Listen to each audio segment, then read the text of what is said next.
الحمدللہ وحدہ والصلاة والسلام علی من لا نبی بعد اما بعد عن حذیفہ بن الیمان رضی اللہ عنہ قال قال رسول اللہ صلی اللہ علیہ وسلم لا تشربوا فی آنیۃ الذہب والفضة ولا تأکلوا فی صحافہما فإنها لهم في الدنيا ولكم في الآخرة متفق علیہ۔ بخاری کتاب الاطعمہ میں یہ روایت موجود ہے 5426 5633 کتاب الاطعمہ میں، اور مسلم کے اندر 2067 نمبر، ابو داؤد کے اندر 3723، سنن الترمذی میں 1878، سنن نسائی کی 8ویں جلد 198، اور ابن ماجہ کے اندر 3590، اور احمد کی 5ویں جلد صفحہ 385۔ اللہ اکبر کبیرہ۔ حضرت حذیفہ بن یمان رضی اللہ عنہ سے روایت ہے کہ رسول اللہ صلی اللہ علیہ وآلہ وسلم نے فرمایا کہ لا تشربوا فی آنیۃ الذہب والفضة، سونے اور چاندی کے برتنوں میں مت پیو، ولا تأکلوا فی صحافہما، اور نہ ہی ان کے پیالوں میں پیو، فإنہا لہم فی الدنیا، کیونکہ دنیا میں یہ ان کافروں کے لیے ہے، وَلَكُمْ فِي الْآخِرَةِ، اور آخرت میں صرف تمہارے لیے ہے۔ لفظ آنیت جمع ہے اناء کی، آنیت جمع ہے اناء کی، اس کا معنی ہے برتن۔ صحاف جمع ہے صفحۃ کی، اس کا معنی ہے پیالہ۔ اس حدیث سے معلوم ہوتا ہے کہ سونے یا چاندی کے برتنوں میں کھانا پینا حرام ہے۔ البتہ یہ محل نظر ہے کہ آیا سونے یا چاندی کے برتنوں کے دیگر استعمالات بھی ممنوع ہیں یا نہیں۔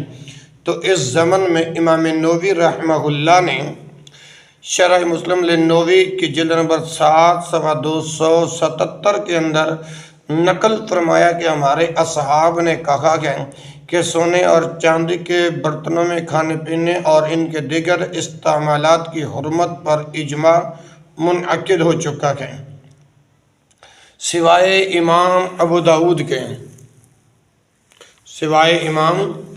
داود کے۔ اللہ اکبر۔ ان کا کہنا ہے کہ ان برتنوں میں صرف پینا حرام ہے، شاید ان برتنوں میں کھانے کی حرمت کی حدیث نہیں پہنچی۔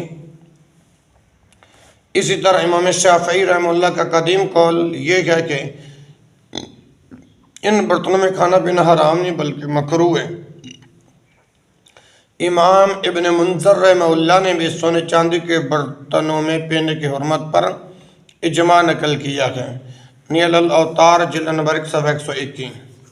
امام شوکانی رحمہ اللہ فرماتے ہیں کہ حدیث سے سونے کے امام شوکانی کہتے ہیں کہ حدیث سے سونے چاندی کے برتنوں میں کھانے پینے کی حرمت تو ثابت ہوتی ہے، رہی بات ان کے دیگر استعمالات کی حرمت کی تو حدیث سے یہ ثابت نہیں ہوتی۔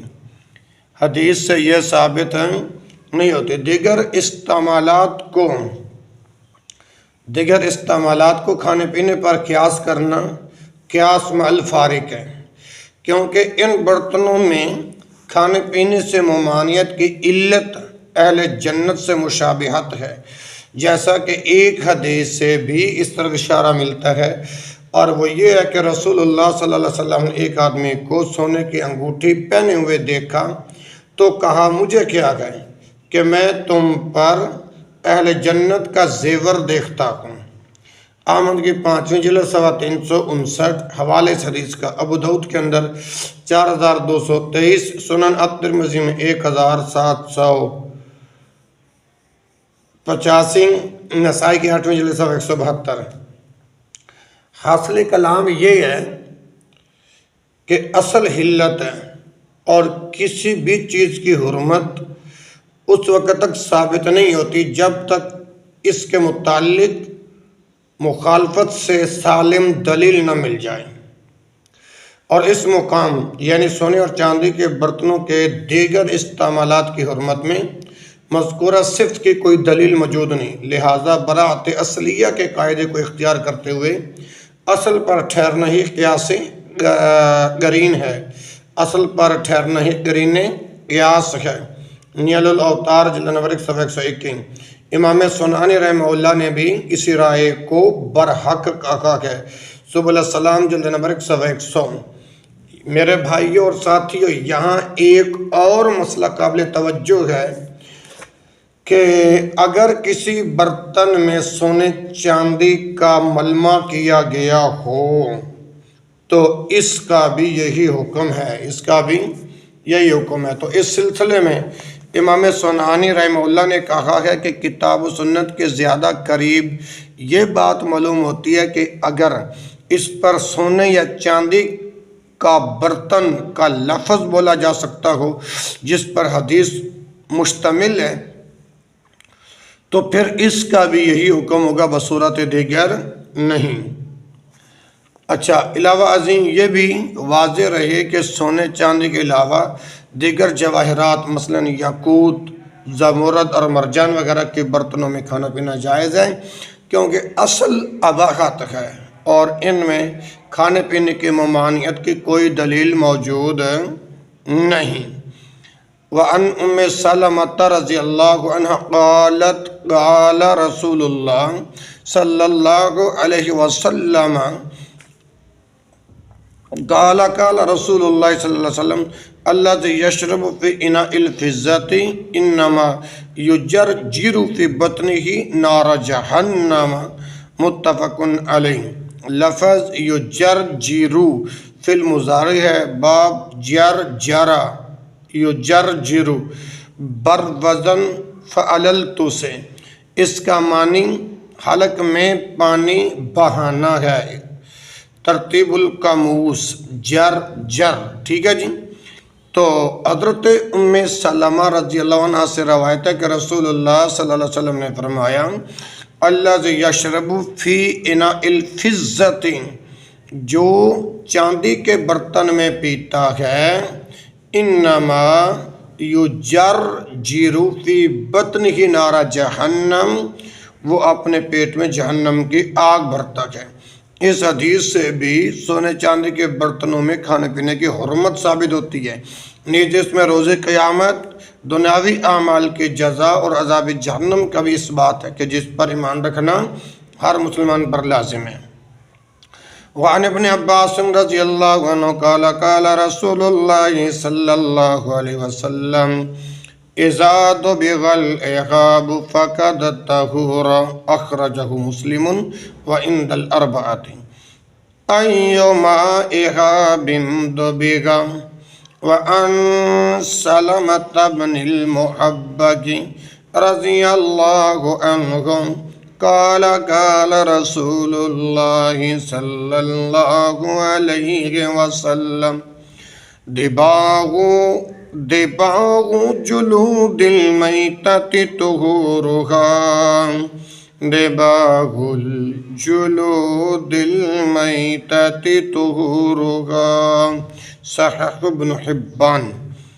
دوبیغا فی الماضی مجہول ہے، باب دباغ یدباغ بر وزن فاتحہ سے، اس کا معنی ہے رنگنا، یعنی کچے چمڑے کو خاص مسالہ جات لگا کر رنگنا تاکہ اس کی بدبو وغیرہ زائل ہو جائے۔ احاب کہتے ہیں چمڑے کو، یہ ایسا چمڑا جو ابھی رنگا نہ گیا ہو۔ تو حضرت ابن عباس رضی اللہ عنہ سے روایت کہ رسول اللہ صلی اللہ علیہ وسلم نے فرمایا اذا دبغ الاعقاب، جب چمڑا رنگ دیا جاتا ہے، فقد طہور، تو پاک ہو جاتا ہے۔ اسے مسلم نے روایت کیا۔ اور وَإِنَّ الْأَرْبَعَةِ اور سنن اربع میں یہ لفظ ہیں ایوما اغابن دبیغا جو بھی چمڑا رنگ دیا جائے پاک ہو جاتا ہے۔ وَعَنْ سَلَمَةَ بْنِ الْمُحَبَّكِ رضی اللہ عنہ سلمہ بن محبک رضی اللہ عنہ سے روایت قال قال رسول اللہ صلی اللہ علیہ وسلم کہ رسول اللہ صلی اللہ علیہ وسلم نے فرمایا دباغ جلود المیتۃ طہورھا مردہ جانوروں کے چمڑوں کو رنگنا یہ ان کی طہارت ہے۔ اسے ابن حبان نے صحیح کہا ہے۔ مذکورہ بالا احادیث سے معلوم ہوتا ہے کہ جس جانور کے چمڑے کو بھی رنگ دیا جائے وہ پاک ہو جاتا ہے، خواہ اس کا گوشت کھانا حلال ہو یا حرام، جیسا کہ حدیث میں لفظ ایوما اسی کو ثابت کرتا ہے۔ اس مسئلے میں فقہا کے مختلف آراء ہیں۔ امام شافعی اور امام نووی رحمہ اللہ کا کہنا ہے کہ کتے اور خنزیر کے علاوہ باقی ہر جانور کا چمڑا رنگائی کے بعد پاک ہو جاتا ہے۔ امام ابو حنیفہ رحمہ اللہ کا موقف یہ ہے کہ خنزیر کے علاوہ کتے سمیت سب جانوروں کا چمڑا پاک ہو جاتا ہے۔ امام احمد اور ایک روایت کے مطابق امام مالک کی رائے یہ ہے کہ رنگنے سے کوئی چمڑا بھی پاک نہیں ہوتا۔ امام اوزاعی اور امام ابن مبارک رحمہ اللہ کا موقف یہ ہے کہ جن جانوروں کا گوشت کھایا جاتا ہے ان کا چمڑا رنگنے سے پاک ہو جاتا ہے، اور جن کا گوشت نہیں کھایا جاتا ان کا چمڑا پاک نہیں ہوتا۔ امام داؤد رحمہ اللہ اور اہل ظاہر کا موقف یہ ہے کہ چمڑا خواہ کتے کا ہو یا خنزیر کا، حدیث کے عموم کی وجہ سے ہر جانور کا چمڑا پاک ہو جاتا ہے۔ شرح مسلم للنووی جلد نمبر 2 صفحہ 290، نیل الاوطار جلد نمبر 1 صفحہ 115، سبل السلام جلد نمبر 1 صفحہ 44، کفو الاسر جلد نمبر 1 صفحہ 49، الام کی پہلی جلد صفحہ 9، المجموع کی 10ویں جلد صفحہ 271، بدائع الصنائع پہلی جلد صفحہ 85، حاشیۃ الدسوقی پہلی جلد صفحہ 54، المغنی کی پہلی جلد صفحہ 66۔ یہی موقف اقرب الی الحق معلوم ہوتا ہے، واللہ عالم۔ اچھا، امام شوکانی رحمہ اللہ نے نیل الاوطار جلد نمبر 1 صفحہ 115 کے اندر، اور امام ابن حزم رحمہ اللہ المحلہ بالآثار کی پہلی جلد صفحہ 128 کے اندر، اور امام صنعانی رحمہ اللہ سبل السلام کی پہلی جلد صفحہ 43 کے اندر، اور علامہ عبد الرحمن مبارک طوری رحمہ اللہ تحفۃ الاحوذی کی جلد نمبر 5 صفحہ 401 کے اندر اسی رائے کو ترجیح دی ہے۔ اسی رائے کو ترجیح دی ہے۔ اللہ اکبر، اللہ اکبر، اللہ اکبر، اللہ اکبر، اللہ اکبر، اللہ اکبر۔ وعن میمونۃ رضی اللہ عنہا قالت مر النبی صلی اللہ علیہ وسلم بشاة یجرونہا فقال لو اخذتم احابہا قالوا انہا میتۃ فقال یطہرھا الماء والکرز، اخرجہ ابو داؤد والنسائی۔ حضرت میمونہ رضی اللہ عنہ بیان کرتی ہیں قالت مر النبی صلی اللہ علیہ وسلم کہ نبی کریم صلی اللہ علیہ وسلم ایک بکری کے پاس سے گزرے، بشاۃ یجرونہا جسے لوگ کھینچ کر لے جا رہے تھے، فقال تو آپ صلی اللہ علیہ وسلم نے فرمایا لو اخذتم احابہا کاش تم اس کا چمڑا ہی اتار لیتے، قالوا انہوں نے عرض کیا انہا میتتن، یہ تو مردہ ہے۔ فقالا، آپ صلی اللہ علیہ وسلم نے فرمایا یطہرها الماء والکرز، اس کو پانی اور کیکر کی چھال پاک کر دیتی ہے۔ اسے ابو داؤد اور نسائی نے روایت کی۔ وعن ابی ثعلبۃ الخشنی رضی اللہ عنہ قال قلت یا رسول اللہ صلی اللہ علیہ وسلم انا بارض قوم اہل کتاب افنأکل فی آنیتہم قال لا تأکلوا فیہا الا ان لا تجدوا خیرہا فاغسلوہا وکلوا فیہا، متفق علیہ۔ حضرت ابو ثعلبہ خشنی رضی اللہ عنہ بیان کرتے کہ قال قلت یا رسول اللہ، کہ میں نے عرض کیا کہ اللہ کے رسول اِنَّا بِأَرْضِ قَوْمٍ اہل کتاب، ہم اہل کتاب کی سرزمین میں رہتے ہیں۔ أَفَنَأْكُلُ فِي آنِيَتِهِمْ، تو کیا ہم ان کے برتنوں میں کھا سکتے ہیں؟ قال، آپ صلی اللہ علیہ وسلم نے فرمایا لا تأکلوا فیہا، ان میں مت کھاؤ، الا ان لا تجدوا غیرہا، الا کہ تم ان کے علاوہ برتن نہ پاؤ، فاغسلوہا وکلوا فیہا، تو دھو کر ان میں کھا لو، دھو کر ان میں کھا لو۔ اس حدیث سے اہل کتاب کے برتنوں کے استعمال کے لیے دو شرطیں سامنے آتی ہیں۔ پہلی یہ کہ اضطراری حالت میں، اور دوسری یہ کہ انہیں دھو کر استعمال کیا جائے۔ بعض اہل علم نے اس حدیث سے استدلال کرتے ہوئے کہا ہے کہ اہل کتاب اور دیگر مشرکین کے برتن بذات خود ناپاک ہیں۔ حالانکہ اگر ایسا ہوتا تو دھونے کے بعد یہ برتن کیسے قابل استعمال ہو سکتے ہیں؟ پھر ایک دوسری حدیث سے واضح طور پر معلوم ہوتا ہے کہ آپ صلی اللہ علیہ وسلم نے ان کے برتن استعمال کرنے سے اس لیے منع فرمایا تھا کہ صحابہ کرام نے سوال کرتے وقت یہ بھی ذکر کیا تھا کہ ہم اہل کتاب کو اپنی ہنڈیوں میں خنزیر کا گوشت پکاتے اور برتنوں میں شراب پیتے دیکھتے ہیں، تو کیا ان کے برتن استعمال کریں؟ ابو داؤد کتاب الاطعمہ میں 3839 نمبر ہے، یعنی آپ صلی اللہ علیہ وسلم نے انہیں اس لیے منع فرمایا کہ وہ اپنے برتنوں میں خنزیر کا گوشت پکاتے اور شراب پیتے تھے، اس لیے نہیں کہ ان کے برتن ہی ناپاک ہوں۔ مزید آپ دیکھیے اللہ اکبر کبیرہ، نیل الاوتار جلد نمبر 128، نیل الاوتار جلد نمبر 127۔ اس حدیث سے شراب کے نجس ہونے پر بھی استدلال کیا جاتا ہے، جیسا کہ امام خطابی رحمہ اللہ معالم السنن کے 4 جلد صفحہ 257 کے اندر، امام ابن دقیق العید جو ہیں وہ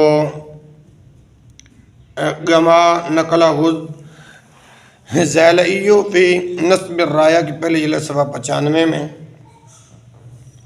اور امام ابن حمام فتح القدیر جلد نمبر 151 میں، اور ملا علی قاری جو ہے فتح باب العنایت صفحہ 295 میں اس سے یہی استدلال کیا ہے۔ لیکن بعض دوسرے اہل علم کا کہنا ہے کہ شراب نجس نہیں بلکہ پاک ہے، کیونکہ اس کے نجس ہونے کی کوئی دلیل واضح موجود نہیں۔ ان کا مستدل یہ ہے کہ قرآن میں جہاں شراب کے لیے رجس کا لفظ استعمال ہوا ہے، وہاں بتوں، فال کے تیروں اور آستانوں کے لیے بھی یہی لفظ استعمال ہوا ہے۔ لیکن اس بات کا کوئی بھی قائل نہیں کہ ان میں سے کسی کو ہاتھ لگانے سے ہاتھ ناپاک ہو جاتا ہے۔ در حقیقت شراب ان اشیاء کی نجاست حصی نہیں بلکہ معنوی و حکمی ہے۔ امام ربیع رائے رحمہ اللہ، امام لیث رحمہ اللہ اور امام اسماعیل بن یحییٰ مزنی رحمہ اللہ جناب من تہذیب التہذیب کی تیسری جلد صفحہ 223 کے اندر، المجموع جلد نمبر 72 کے اندر، اور تفسیر قرطبی جلد نمبر 6 صفحہ 88 کے اندر، اسی طرح محدث العصر علامہ ناصر الدین البانی رحمہ اللہ تامۃ المنہ صفحہ 55 کے اندر اسی کے قائل ہیں۔ اچھا بھائیوں، اس حدیث سے یہ بھی معلوم ہوتا ہے کہ شک کی جگہوں سے اجتناب کرنا ہی بہتر ہے۔ وَعَنْ عِمْرَانَ بْنِ حُسَيْنٍ رَضِيَ اللَّهُ عَنْهُ أَنَّ النَّبِيَّ صَلَّى اللَّهُ عَلَيْهِ وسلم أَصْحَابَهُ تَوَضَّأُوا مِنْ مَزَادَةِ امْرَأَةٍ مُشْرِكَةٍ۔ مزاداتی کہتے ہیں چمڑے سے بنے ہوئے مشکیزے کو۔ حضرت عمران بن حسین رضی اللہ عنہ بیان کرتے ہیں کہ نبی کریم صلی اللہ علیہ وسلم اور ان نبی صلی اللہ علیہ وسلم اصحابہ، نبی کریم صلی اللہ علیہ وسلم اور آپ کے صحابہ نے توضؤ من مزادات امرات مشرکات، ایک مشرکہ عورت کے مشکیزے سے وضو کیا۔ نبی کریم صلی اللہ علیہ وسلم اور آپ کے صحابہ نے ایک مشرکہ عورت کے مشکیزے سے وضو کیا۔ فی حدیث طویل، اور یہ فرمان ایک طویل حدیث سے ماخوذ ہے۔ اس حدیث سے معلوم ہوا کہ اہل کتاب کے علاوہ مشرکین کے بھی ایسے برتن جن میں نجاست نہ لگی ہو بوقت ضرورت استعمال کیے جا سکتے ہیں۔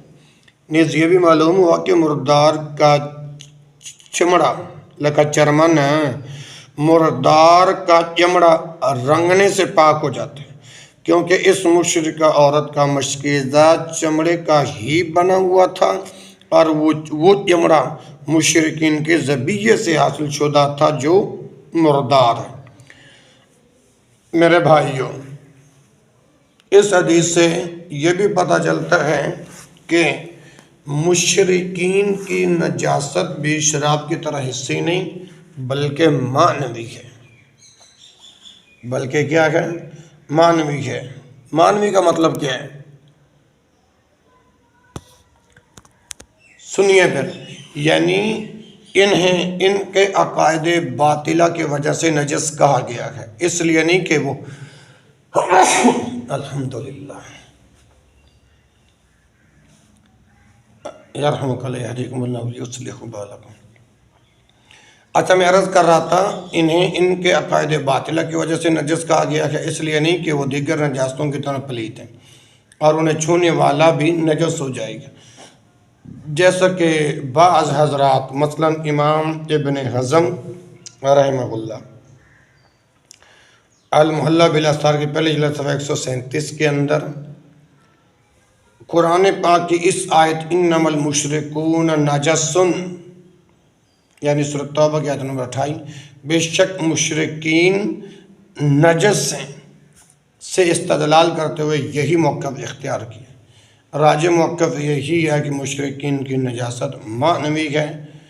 امام شوکانی رحمہ اللہ اسیل الجرار کی پہلی جلد صفحہ 38 کے اندر، نواب صدیق حسن خان رحمہ اللہ روضۃ الندیہ کی پہلی جلد صفحہ 87 کے اندر، امام صنعانی رحمہ اللہ سبل السلام کی پہلی جلد صفحہ 76 کے اندر، اور شیخ عبداللہ بسام رحمہ اللہ توضیح الاحکام شرح بلوغ المرام کی پہلی جلد صفحہ 146 کے اندر اسی کے قائل ہیں۔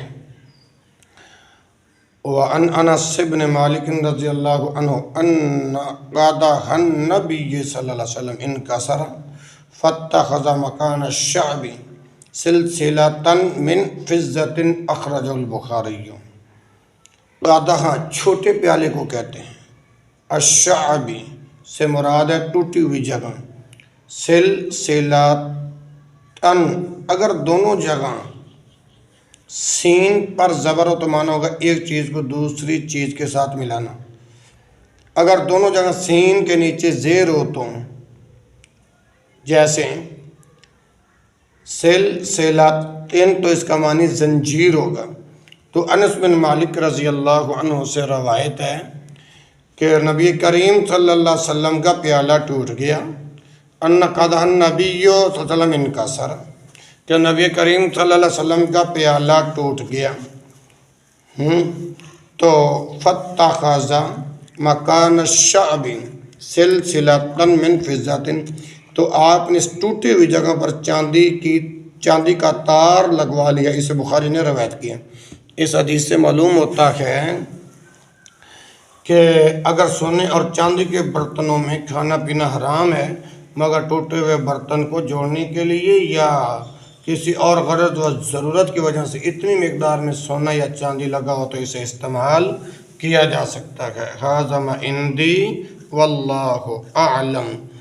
اللہ رب العالمین سے دعا ہے کہ جو کچھ کہا گیا اللہ رب العالمین میرے سمیت تمام اہل ایمان بھائیوں کو قرآن و حدیث پر عمل کرنے کے توفیق نصیب فرمائیں۔ سبحانک اللہم و بحمدک، اشہد ان لا الہ الا انت، استغفرک و اتوب الیک، وآخر دعوانا الحمد للہ رب العالمین۔